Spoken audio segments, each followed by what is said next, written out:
13 years ago, Michael threw a copy of the divorce papers at me and said, "I've sold the house because I'm moving in with her." At that time, I couldn't quite grasp what he meant. "So, Emily, the divorce is already final. Just take Kevin and get out already," he told me. Those words have stayed with me. I was surprised by Kevin's words when he returned from a job interview at a company. I asked the HR interviewer, "Does your company condone affairs?" The smile that spread across his face was unlike anything I'd seen before. Apparently, the interviewer denied it. So I continued, "That's strange. Then why are you sitting there?" Indeed, the interviewer was my ex-husband, Michael. "My name is Emily, I'm 48 years old. I work at a call center for an insurance company. It's just Kevin and me in the family. We were abandoned by Michael 13 years ago. I met Michael when I was 20. I had just graduated high school and got a job as an office worker at a subsidiary of a pharmaceutical company. That's when I met Michael, who was 27 at the time and had been transferred from the main office. He seemed interested in me for some reason and started asking me out to dinner. I had just become old enough to drink. I was definitely thrilled to be asked out by an elite from the main office. After a few such occasions, we started dating and I ended up pregnant. I was shaken. I thought he would be angry and break up with me. But then, Michael proposed marriage. When we went to greet my parents, he even told my father, who was still alive at the time, "I'll make your daughter happy." Back then, marriages due to pregnancy weren't seen very positively, so we had a simple ceremony. Eventually, our son Kevin was born. Michael returned to working at the main office, and I followed him, becoming a full-time homemaker. From then on, I devoted myself to taking care of the home. When Kevin started elementary school, we bought a house with some help from Michael's family. I thought I was living a happy life. But I was turning a blind eye to the fact that Michael was coming home less and less as Kevin grew older. Having married at the young age of 20, I had no idea what a normal married life was like. I didn't even question not knowing Michael's colleagues or superiors. In retrospect, there were plenty of signs leading to our divorce. And then, on Kevin's 14th birthday, Michael left us with these words: "I've already filed for divorce and sold the house, so get out." I went from a happy 35-year-old homemaker to a single mother with a 14-year-old son overnight. When I returned to my parents' home without any notice, my brother and his wife were cold to me. By that time, my father had passed away, and the house belonged to my brother and his wife. My mother, who was around 60 at the time, was overshadowed by my strong-willed sister-in-law and my blunt nieces. Amidst all this, Kevin and I were told, "You can stay for a bit, but find a job and move out soon." Back then, I couldn't think of any job I could do immediately. A high school graduate office worker with no special skills. But still, I had to make it work somehow for me and my son, Kevin. I devoured job listings, searching for something that would pay enough to support my growing boy and me. I was lucky, though. Kevin was 14. They say it's a tough age, but he had enough sense. Much better than a mother with a baby to care for. I jumped into a call center job at an insurance company. My experience in office work helped with handling phone calls. At first, I was a contract employee, but after a few years, I managed to become a full-time employee. It was an unknown world at first, and I was exhausted both mentally and physically. But as I continued working, I realized something. How little I knew when I got divorced. I was a high school grad, and my family wasn't highly educated. That wasn't everything, but my ignorance was one reason why I ended up in financial trouble after the divorce. It was a divorce caused by infidelity. I should have demanded alimony and child support from my husband, Michael, but the thought never occurred to me. My mother and brother were the same. Well, if my brother had cared even a little, he might have suggested something, anything, from his acquaintances, but he didn't. It was only after I joined the insurance company and learned new things that I realized I had been treated unfairly. But by then, too much time had passed. That's why I wanted Kevin to go as far in his education as he wished. Knowledge and wisdom can save you. I didn't want him to end up like me. Now, 13 years later, my job, salary, and life are stable. Kevin got into a prestigious science university and even made it to the doctoral program. As a mother, it was surprising. And he even said he'd manage the tuition himself. How, in the midst of his busy studies? He found some non-repayable scholarships and secured them for himself. I just had to sign the parent section. 4 years in university, 5 in grad school. He excelled and even got scouted by various companies. Like the saying goes, a bulk hen lays white eggs. Kevin's future must be bright. But sometimes, I'm reminded of that day. The day Michael left me. It still swirls darkly in my mind. It was so sudden. Michael came home, faced me and Kevin, and tossed a crumpled piece of paper at us. It was a copy of the divorce papers. I didn't remember signing them. But my name was written on it in handwriting similar to mine. When I asked what he meant, Michael said, "I've sold the house because I'm moving in with her." I couldn't understand what he meant. The divorce was completely out of the blue for me. "So, Emily, the divorce is already final. Just take Kevin and leave." He threatened not to be lenient if we didn't leave within 3 days.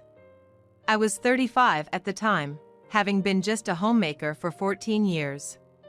I didn't know what to do and headed to my parents' house. Michael's voice still rings in my ears. Maybe I should forget it. After all, Kevin and I are living a fairly settled life now. It's not lingering attachment. It's frustration at my past helplessness and resentment towards Michael. Now I know I could do something about it. Then one lazy weekend, when I decided to sleep in, my phone's ringtone echoed. The number on the screen wasn't registered, so I decided to ignore it and went back to bed. But the call kept coming, breaking and resuming.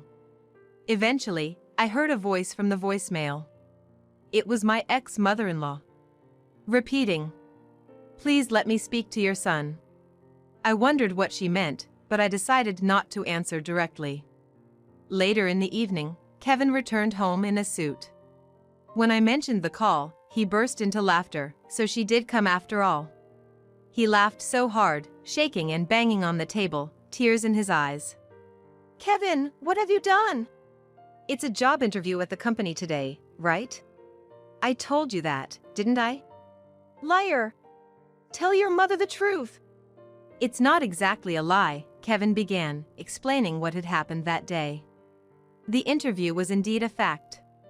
He had been scouted by a pharmaceutical company he'd been in contact with for some time. But the problem was the company itself. The pharmaceutical company he mentioned was the same one where I used to work as an office clerk in a subsidiary. It's not a coincidence," Kevin said casually. "By the way, the HR manager who conducted the interview was Michael Smith." "What did you say?" "Funny thing is, this guy had no idea I was his son." "You realized it?" "Of course. After all, I didn't need such an interview in the first place." "Why?" "This company came scouting for me, so there was no need for an interview."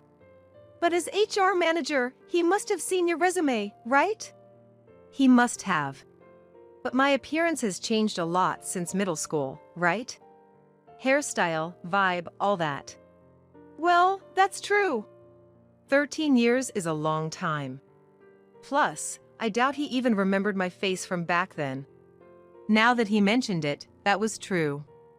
I had been so absorbed in my own thoughts, forgetting that Kevin had also become distant from Michael.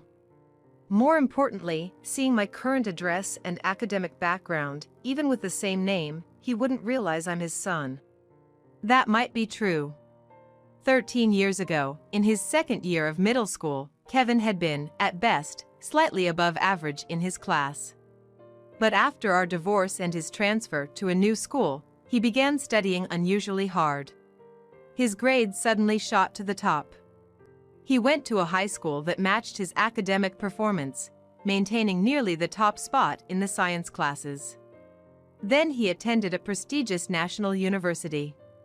Recommended by a professor in his third year, he went straight through 5 years of graduate school. From his master's to his doctorate, achieving significant accomplishments in complex fields that I didn't quite understand. The scouting was due to these achievements. Desired by several companies in the chemical and physical sciences. In other words, I was the one choosing them. Kevin said nonchalantly. That's why I asked for the interview. I had researched and knew he was the HR manager. I was surprised at his initiative. But he didn't change his expression even when he saw me. The interview was standard. Except Kevin had more questions to ask. So I asked the interviewer, "Does your company condone infidelity?" His face then lit up with a smile I had never seen before. And what did he reply, this HR manager? "Of course, it's not ethically acceptable," he said. Hilarious, right? So I continued, "That's strange. Then why are you here?" His face instantly froze. Kevin couldn't stop laughing. Then, thankfully, the executive next to him asked me what I meant by that. That's when I pulled this out. He said, showing a crumpled piece of paper. It was a copy of the divorce papers Michael had thrown at me. This is a copy of the divorce papers my mother was tricked into submitting by this man. What does your company think of this? You kept that copy all this time. I thought I had thrown it away. In fact, I was sure I had. I didn't want to see it. I thought I had to throw everything away and leave. Yeah, I picked it up after you threw it away. That's why it's all wrinkled like this, kept in a clear file. I thought it should never be lost. Why? Because this is evidence of what he did to you and of forging a private document. Oh! That's not all. There's forgery of private documents and, well, other things. Plus, the divorce papers themselves were invalid at that time, so if he married another woman, it would be bigamy. Bigamy? I'm not an expert, so I asked a friend from the law department at university about it, whether this could be a crime. A crime? Yeah. A clear crime. So I told them right there, isn't this forgery of a private document? I gave a copy of the copy to the executive. I see. The original of the copy is here, so a copy of the copy. But with my fingerprints on the copy, I'm not handing over the actual evidence. And guess what he did next? What happened then? Suddenly, he stood up and shouted, "You're treating your father like a criminal." And then, he kept insisting to the executive that what I was saying was a blatant lie, a misunderstanding. Huh? I couldn't help but feel amused. What was that man thinking? But you've got to give it to the executive. He seemed to understand what I was getting at. He turned the questions towards him. You know, there's a hierarchy in companies, right? I guess he was aiming for the executive's position. It seemed like the executive was assessing his character. First, he kicked him out of the room, then turned to me and said, "Did you ask for this interview not for a job, but for this?" Yeah, I did apologize. I'm truly grateful for the scouting from your company. It's a very attractive company. But I wondered, what if it's an unethical company that would just keep a person like him? Bold as brass. I couldn't believe he could say that so smoothly in an interview. The executive was really a great person. Whether or not I join, he thanked me for letting him know. He mentioned when Dad remarried after the divorce, he wondered why Dad chose a much younger woman. And he remembered you, Mom. Really? Yeah. You said our wedding was small scale, right? The executive was there as one of the few guests, as a supervisor back then. That's so. But he said that Dad had been telling everyone around him that he was the one cheated on, but he didn't ask for alimony and just divorced. However, the executive had his doubts about why Dad didn't take custody of me. He guessed it might be me from the photo and the name. What? At that time, you didn't have the knowledge to fight back, so we were thrown out. That's true. I'm so sorry. If it were now, I'd definitely fight with a lawyer, but back then, It's okay. I know you were a full-time homemaker before being suddenly thrown out and had to start working to raise me. Mom, I don't remember much about Dad. He was always gone, maybe working, maybe not. Yes, Michael was hardly ever home back then. Perhaps marrying me was a mistake for him in the first place. He rarely took me to his family's home. Only during holidays, and when we went, I was just made to help in the kitchen. And otherwise, we just missed each other with his work. He said he bought a house, but he decided it, and suddenly we were living there. I realized in elementary school that our family was different. So I acted out a bit back then. What? You did? Yeah, an early case of teenage rebellion. So right when I entered middle school, I sensed there was another woman. What are you saying? I didn't tell you because I thought it would make you sad. But I regretted not speaking up, especially when he threw the divorce papers at you and told you to leave. His voice was strained. I had never heard Kevin speak like that before. Mom, I decided I needed a weapon that would make me indispensable. A weapon? Something that would let me eventually hold him accountable for what he did. Then Kevin said, I hate to say it, but I took your situation as a lesson on what not to do. A lesson. Yeah, maybe. He easily discarded you, and nobody could oppose it because you and your family didn't have the knowledge to fight back.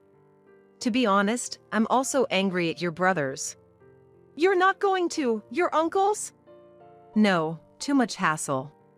But even if I get a good job and succeed, I'll never associate with them. Oh, except Grandma. Really? I felt a bit relieved. Yeah. Because Grandma remembered your situation and repeatedly told me she was sorry. When did she tell you this? After I entered university. My cousins from your brother's side were acting flirty because I was in that university, which was annoying. I was shocked. I had no idea my nieces behaved like that. Hey Mom, what if we took Grandma in? What? She's always been sorry towards you. It seems painful watching her have to be careful around my aunt and them. Thank you. After we finished talking, I brought up something that had been on my mind. By the way, I've been getting a lot of calls from unknown numbers lately. Let me see, Kevin said, taking my phone. Oh, this. It's his family's number. The executive told me. Kevin said dismissively. Then he called them and put it on speaker mode. Hello? Hello, is that Kevin? It was my ex-mother-in-law's voice on the other end. Kevin muttered under his breath about her calling him by his first name. Yes, I heard from your father. You went all the way to a doctoral program at that university, and you're getting company offers. To think that a young man born to that woman turned out so well. It must be thanks to our family's blood. Kevin muttered to himself again. Hey, would you like to be adopted into our family? You're gonna be busy and need money, right? Better than staying with that poor woman. Plus, you're old enough now, right? We can arrange a good marriage for you. How about it? Sounds good, right? Kevin, are you listening? I apologize for being such a woman. I spoke coldly into the phone. By the way, did you think I had cheated? Well, that's... Oh, I see. It's not true. In that case, Kevin says he won't hold back. Let me pass the phone to him. Long time no see. I was surprised to hear from the company executive that my mom was accused of cheating. So, you were part of it too. No, we were deceived by Michael. You're calling my mom that woman, but you realize you were complicit in a crime, right? What? Unfortunately, the statute of limitations has passed, but your son committed bigamy by forging divorce papers and remarrying. It's embarrassing that I'm related to such a person. Of course, I want nothing to do with his parents. Oh, and a lawyer will be contacting your son soon for me and my mom. You don't want the inheritance? When I die, it'll all go to you. Kevin snorted. I don't need that. You should worry about the alimony payments instead. He ended the call. Did I go too far? I shook my head vigorously. And laughter bubbled up from within. That's the spirit. If you're going this far, I need to step up too. Kevin patted my back with encouragement. After that, I got a lawyer through Kevin's friend and started working on an alimony claim. The usual statute of limitations for alimony claims due to infidelity is 3 years. But I learned here about something called an exclusion period. It's valid for 20 years from the act of infidelity. I found out about Michael's cheating 13 years ago, but never investigated who he remarried or the details. I couldn't bear to think about it and didn't have the capacity. But I looked into it again. Included in the alimony claim were the facts of him forging the divorce papers and then submitting a marriage registration, constituting forgery and bigamy. Although we couldn't pursue criminal charges due to the statute of limitations, it served as a weapon for the alimony claim. I claimed alimony from Michael and his current wife and 4 years of child support for Kevin. After that, my phone started ringing non-stop again. Bigamy? What have you told him? You're ruining me. You want to destroy my wife and kids too?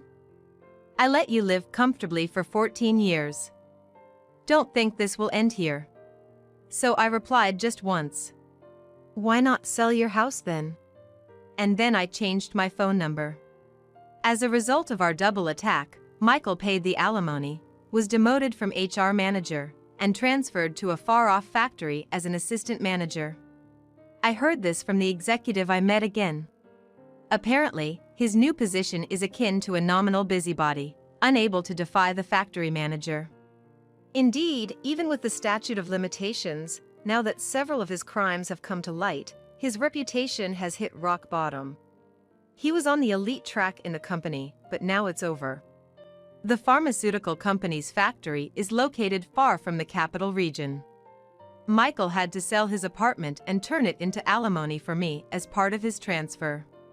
That was the only way he could pay the amount we demanded. Moreover, his wife and children had to move with him. It seems she had no one else to rely on. She married him at 20, just like me, and had been a homemaker ever since, enjoying the status of a high-ranking husband's wife. That backfired. She wanted to stay in the capital region with her children, but that was impossible. Her parents' home is as rural as the place he was transferred to. Apparently, she's not well liked by her in-laws. But I have my doubts about the in-laws too. Given how they treated me, I'm not surprised, but marrying off their son to a 20-year-old bride twice should have been a sign for them to sort out their son. They should have advised their criminal son before cutting off their incompetent grandchildren. Well, that's probably why they cozied up to Kevin. Ah, here's a brilliant grandchild. But that's irrelevant to Kevin. By the way, I heard an interesting story. After settling the alimony issue, my lawyer shared this with me. Wow, that guy is really a city boy through and through. What do you mean? His new place of work requires a car. I clapped my hands in realization. He's over 50 and rushing to a driving school to desperately get a driver's license. Both he and his wife. His wife too? Without a car, they can't survive there. For things like taking kids to and from school, shopping. Also, in such rural areas, you won't get hired for part-time work without transportation. I laughed, realizing the situation. I have a driver's license. My mother insisted I get it, even lending me money for it. That was the right decision. Just hearing about them is hilarious. A proud former elite over 50, chased by mundane tasks, learning the hard reality of getting a license from strict driving instructors. And the following spring, Kevin entered a training institute of another company, finally able to focus solely on his research, enjoying every day. Revenge is over. Now it's time for fun, for my youth. Well, an early marriage isn't always good, right? My mother, who now lives with us, often muses. Exactly. Kevin, who never had time for a girlfriend, now has the chance to find someone right for him. With Kevin's employment, we moved to a slightly bigger place, roughly midway between our workplaces. For a while, the three of us want to peacefully enjoy these long-awaited days.